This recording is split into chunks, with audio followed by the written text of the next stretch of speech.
आओ शहजादे आओ, आज तुम जी भर की पियो। क्या बात है राजन साहब, आज बड़े ही खुश नज़र आ रहे हैं। बात ही कुछ ऐसी ही है।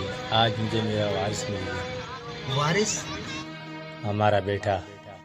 मगर आप तो कह रहे थे कि आपकी शादी नहीं हुई। शादी नहीं की थी, मगर एक भूल जरूर की थी।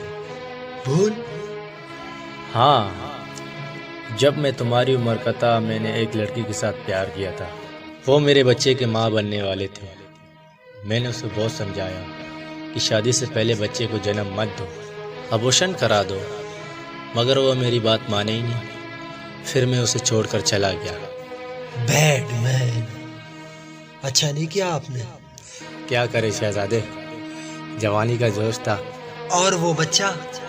फिर मुझे बाद में पता चला आज वो औरत इस शहर की बहुत बड़े इज्जतदार आदमी की बीवी है। उस बच्चे के पैदा होते ही उसके नाना ने उसे एक अनाथ आश्रम में डाल दिया था। उस इज्जतदार आदमी का खोया हुआ बेटा बनाकर उसी के घर पहुंचा दिया।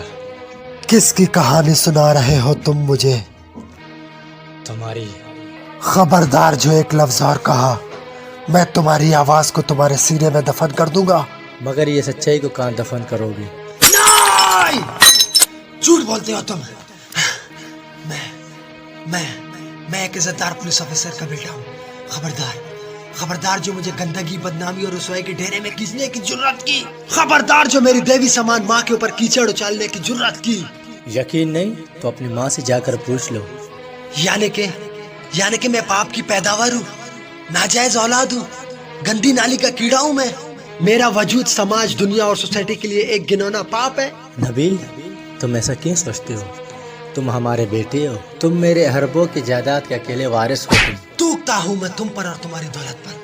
मेरी जिंदगी की सबसे बड़ी दौलत मेरी माँ है। अगर तुम्हारी ये बात गलत निकली तो मैं तुम्हारा वो हाल कर दूंगा कि ना तुम चैन से जी सकोगे और ना चैन से मर सकोगे। हट!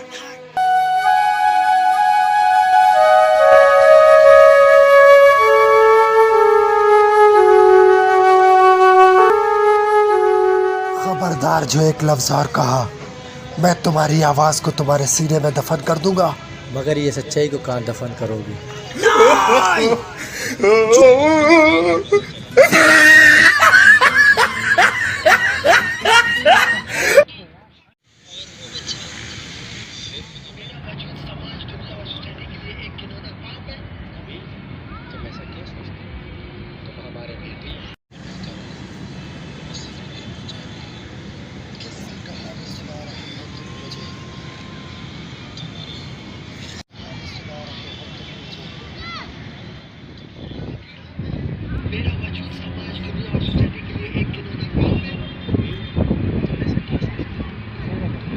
जनाबे मन ठहरिए देखिए।